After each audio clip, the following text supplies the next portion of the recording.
అమరదీక్ష చేస్తున్న సమయంలో 98లో రాష్ట్ర వ్యాప్తంగా రెడ్ అలర్ట్ అయిపోయింది. మొత్తం మిలిటెంట్ ఉద్యమం జరుగుతుంది.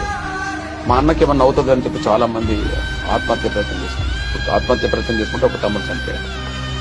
చనిపోతూ కూడా అతను నేను చనిపోయినా పర్లేదు మా అన్న బతుకు తెచ్చాడు.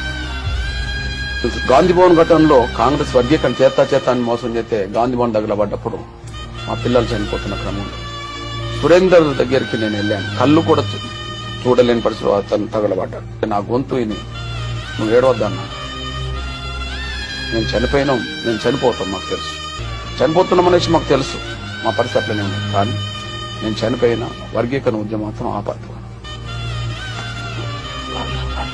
వాళ్ళకి గుర్తుపట్టే వల్ల వాళ్ళ త్యాగాలకే